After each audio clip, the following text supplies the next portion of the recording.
है, आपसे बात कर रहा हूँ मैं। क्या आपको आपके मन में भी सवाल आता है कि हम स्कूल जाने मतलब ये एजुकेशन सिस्टम पूरा फ्रॉड है या is it real useful for the अस? आपके मन में भी सवाल आया होगा। और लोग ये भी मानते हैं कि जिसके पास डिग्री नहीं ना वो क्वालिफाइड नहीं है। समझ में आ रहा है क्या? जिसके पास डिग्री नहीं ना वो क्वालिफाइड नहीं है। आप पूरी हिस्ट्री उठाकर देखो ना, जिसके पास डिग्री नहीं ना उन्होंने इतिहास रचा है। शायद आपको समझेगा कि ये न्यूटन के पास कोई ज्यादा डिग्री नहीं था। आइंस्टाइन के पास, आइंस्टाइन को तो मतलब स्कूल से हटा दिया था। समझ में आ रहा है क्या? अल्वा एडिसन मतलब no have a degree. Okay, उसके बाद ऋषि मुनि, हमारे पुराने एजुकेशन सिस्टम, उसके पास भी कोई डिग्रियां नहीं थी। लेकिन क्या वो बेवकूफ थे क्या? उनके पास कोई नॉलेज नहीं क्या? नहीं। उन्होंने तो पूरा एजुकेशन सिस्टम, आर्यभट्ट वगैरह जिन्होंने भी, और महर्षि कणाद, उन्होंने बताया smallest particle of the matter that is called as atoms. उन्होंने बताया था शुरुआती दिनों में। वो क्या तो उसके अंदर क्वालिटी नहीं है या उसके ऊपर आप विचार करिए। और जिसके सच में कि जिसके पास ज्यादा डिग्री है वो वही क्वालिफाइड है या जिसके पास डिग्री नहीं है वही क्वालिफाइड है, आप उसके ऊपर विचार करिए। उसी तरह कि उसके ऊपर ही मैं आपको एक ऐसे शख्स की कहानी सुनाने वाला हूँ कि जो आपको हैरान कर देगी। देखते हैं what is the Faraday's law of induction as well as उसके लाइफ के बारे में भी जानने की कोशिश करेंगे। चलो देखते हैं कि फैराडे कौन है, वो कहाँ से आया और उन्होंने क्या किया पूरी दुनिया में। उन्होंने कुछ नहीं, मतलब उनका साधारण फैमिली में उनका जन्म हुआ। जन्म होने के बाद घर में इतनी गरीबी थी कि उनको छोटे और बालपन में ही काम करना पड़ा। जो बुक शॉप बाइंडिंग था, तो बुक बाइंडिंग करने का काम उसे मिला। उसके बाद उनका जुनून देखकर कि एक आदमी ने, हम्ब्रे नामक आदमी ने उसे हायर किया for as a library assistant. Okay, library assistant के लिए उनको हायर किया और उनको थोड़ा सा पढ़ते वो कुछ टाइम मिला, मतलब जो वेस्ट मतलब अलग ज्यादा टाइम मिलता था वो टाइम में वो थोड़ा साइंस की किताब पढ़ने की कोशिश करता था।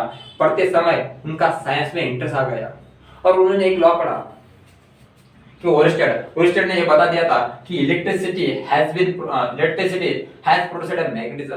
कि इलेक्ट्रिसिटी से क्या तैयार होता है? मैग्नेटिज्म तैयार होता है। समझना है? मैग्नेटिज्म क्या होता है? Attraction, north south attraction. आपने देखा होगा कि मैग्नेटिज्म को आप आयरन बॉल मतलब आयरन के नजदीक लेके जाओगे वो खींचेगा। समझ आएगा? पूरे जान से खींचेगा। उसी तरह दैट इज मैग्नेटिज्म। लेकिन ये मैग्नेटिज्म किससे तैयार होता है? इलेक्ट्रिसिटी से मैग्नेटिज्म तैयार होगा। ये किसने बताया? मैंने बताया। ओरिस्टेड ने बताया। किसने बताया? ओरिस्टेड ने बताया। उसके बाद दिल से आता है, उसका नाम है फैराडे, वो बताता है। उसके मन में सवाल आता है क्या कि मैग्नेटिज्म के जरिए भी हम इलेक्ट्रिसिटी तैयार कर सकते हैं या नो? हम मैग्नेटिज्म के जरिए भी इलेक्ट्रिसिटी तैयार कर सकते हैं या नहीं? ये किसके मन में सवाल आया? फैराडे के मन में सवाल आया। उसके बाद उन्होंने उस सवाल का क्वेश्चन जान मतलब उस सवाल का आंसर ढूंढने की कोशिश की और उसी को हम फैराडेज लॉ ऑफ इंडक्शन बोलते हैं। चलो देखते हैं। उसके बाद उन्होंने फैराडेज लॉज ऑफ इंडक्शन एक पूरा उसकी थ्योरी निकाली। उसके बाद बहुत से सारे यूनिवर्सिटी ने उनको अप्रोच किया कि आपको एक डिग्री ले लो, लेकिन उन्होंने रिफ्यूज कर दिया। नहीं चाहिए कौन सी भी डिग्री, उसके पास कोई डिग्री नहीं था। लेकिन देखो उनका स्टडी हम कर रहे हैं। मैं ये क्या नाकाम था? नाकाम मैं आपके क्या उसके पास कोई नॉलेज नहीं है? मैं उसके जब डिग्रियां नहीं, जिसके पास डिग्री नहीं है वो क्या अनसक्सेसफुल है? मैं ये आंसर वो जिसके पास डिग्री नहीं है वो अनसक्सेसफुल है, तो मैं इसका स्टडी क्यों कर रहे हैं? समझ में आ रहा है क्या? इसीलिए कि आप उनके ऊपर सोचे। उसके बाद देखते हैं Faraday's law of induction. Simple है, आसान भाषा में। लोग बोलते हैं फिजिक्स समझ में नहीं आता। No, it is your related to the focus.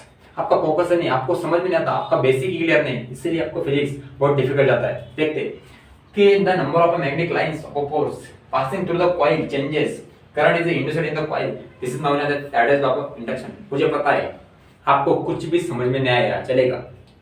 क्या बोला सर ने कि उन्होंने क्या बताया? इलेक्ट्रिसिटी से मैग्नेटिज्म तैयार होगा, मतलब इलेक्ट्रिसिटी से मैग्नेटिज्म तैयार हुआ, that is said by the Oersted. लेकिन फैराडे ने क्या कहा कि मैग्नेटिज्म के जरिए हम इलेक्ट्रिसिटी प्रोड्यूस कर सकते हैं। नॉर्थ मैग्नेटिज्म लाओ, दो मैग्नेट लाओ, एक नॉर्थ एक साउथ, दोनों को बीच उसके बीच में कॉपर वायर ले आओ और वो वायर घूमती है due to the magnetic lines. आपको मैग्नेटिक लाइंस पढ़ा होगा, आपने मैग्नेटिक लाइंस पढ़ाया होगा। तो जो मैग्नेटिज्म के बीच में कौन से लाइन तैयार होगी? Magnetic lines. और मैग्नेटिक लाइंस तैयार होने की वजह से ये जो कॉइल है ना वो घूमेगी, यानी ये जब कॉइल घूमती है तब क्या होता है? करंट प्रोड्यूस तैयार होता है। इसलिए that is the Faraday's law of induction कि due to the magnetism electricity has been produced and that is called as Faraday's law of induction. ये समझ रहे कि यस और नो? कितना आसान है कि मैग्नेटिज्म से क्या तैयार हुआ? Electricity, that is called as Faraday's law of induction. Yes और नो?